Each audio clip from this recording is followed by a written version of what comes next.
Well, we were lucky in many ways because the mine was still working, and my dad had a job there, and so he worked all through the Depression years.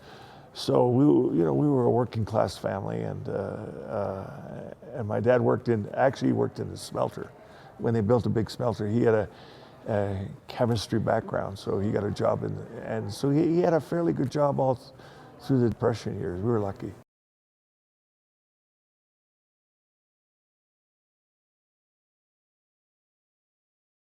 If you've ever lived up north in Canada, the cold often comes before the snow and the lakes freeze. Mm-hmm. So for a couple of weeks or so, we'd skate on the lakes.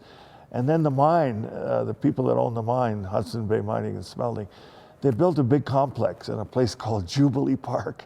And they had 4 full-size hockey rinks and a gigantic pleasure skating rink. And we lived across the street from it. So every day after school, every night after supper, and all day Saturday and Sunday, that was the only game in town. So my dad had the foresight to buy a decent pair of skates for me. So I skated. Sure. And there was always a game. Even as a 5-year-old, we were playing some form of hockey, so.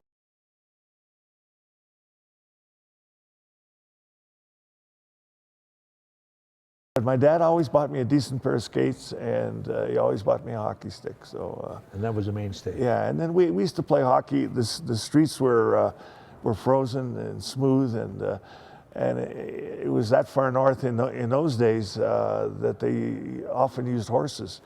So we used the horse droppings as pucks on the street, frozen horse droppings.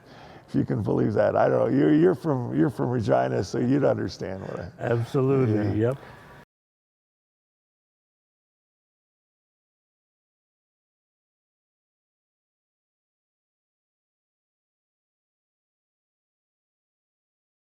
Yep. Pond hockey was actually a terrific training ground because we were always trying to get a game with the older kids, and they were our de facto coaches.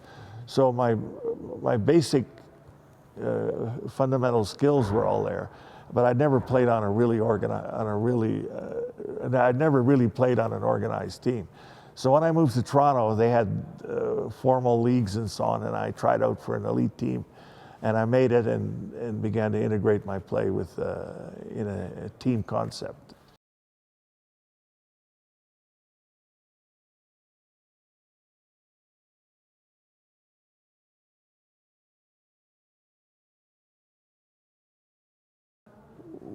I played for one of his farm teams. I played major junior for a team called the Toronto Marlboros.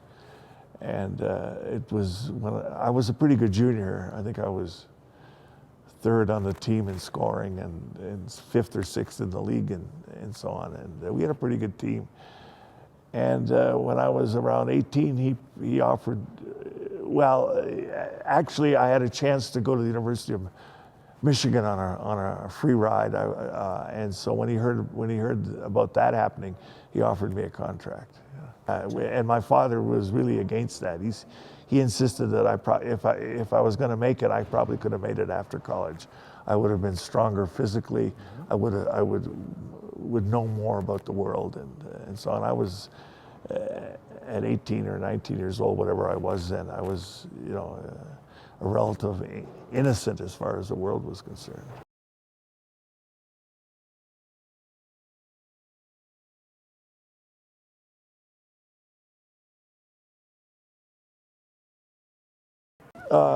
Cherry was not much of a hockey player. Yeah, he's got a wonderful mouth, but not a great hockey player. He did better as a non-hockey player, right? He did better as a coach. Yeah, right. Yeah, as a coach. Yeah. Actually, all kidding aside, he actually knew something about the game.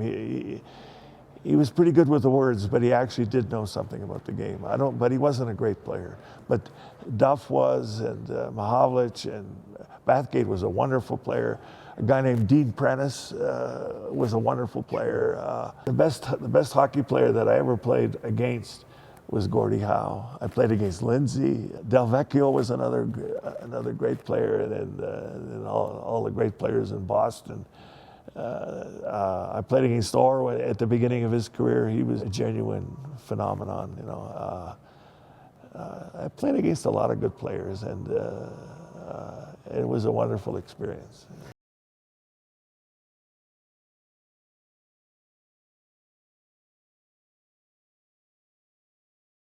I just had a lot of problems with the way that they treated us, you know, and so for many years I didn't open my mouth, and then I did, and then I said some things that in those days when they owned you, they owned your hockey skills. That I said things that to the management that basically got me fired or got me traded to Chicago. In fact, I didn't even know I was traded till I read about it in the Toronto Globe and Mail one morning. That's how they treated us, you see. One of the things that we didn't have in those days were agents. And agents equalized the status between the player and management. And I really when Toronto sold me to Chicago, I inherently quit and said I'm going to go to college, to university. And then Chicago allowed me to play in Chicago, just the games, and go to university in Toronto, University of Toronto, which was a wonderful experience.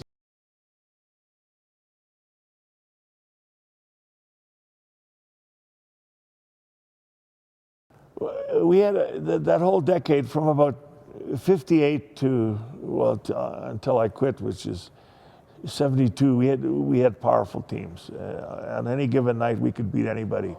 We won the cup in '61, and we were in the finals, I think, 2 or 3 times more. And on any given day, we could beat anybody. And we had the line that you mentioned, the $1 million line with Murray Balfour, Billy Hay, and Bobby Hull. And Billy Hay and I set a record scoring goals while we were shorthanded. You know, we had that kind of a team, and we had a close-knit group of guys, you know, with a lot of respect for each other. And we had a good time playing. When you win, it's a lot of fun. When you're a losing team, then it's not so much fun.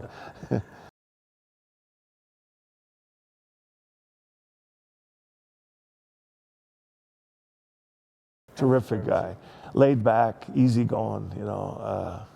He was a Ukrainian like myself. He knew he was good. He knew he was at the end of his career. He still had some of the speed that he used to have. I mean, he could fly, and he still had some of that. And he was a wonderful passer. So if you played with him, you got the puck at the right time a lot of the times.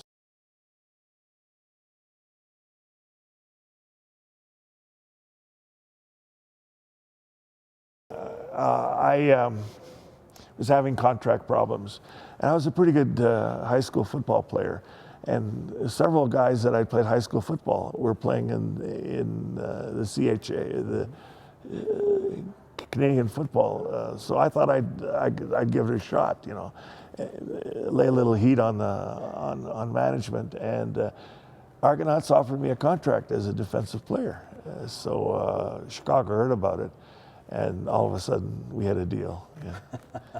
But that was one of the few leverages that we had at that time, because there was no free agency, and they owned us, you know.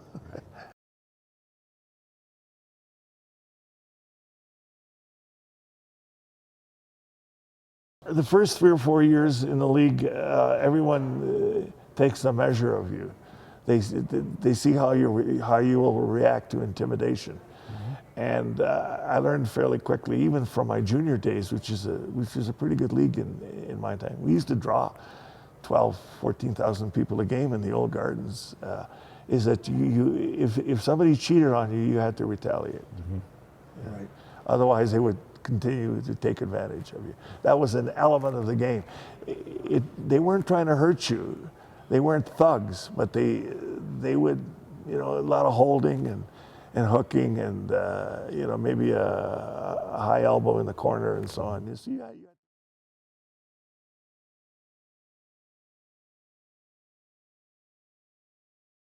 It was a lifestyle, yeah. And I mean, here I am essentially from a working class family from Flin Flon, Manitoba. The game allowed me to see the world, experience the world. I went to Europe with New York and Boston, played a series of exhibition games in the late 50s, and we played 20 games in 30 days. But we were young, and it was an extraordinary trip. It allowed me to go to South America, to go to Australia, to experience a lot of things that I probably would not have if I had led a so-called normal life, you know. So I'm thankful for the game. My only regret is that I think I should have gone to university instead of turned pro with Toronto. I would have been physically more mature and mentally more mature, and I think I still could have made it, you know. But that's all hindsight now.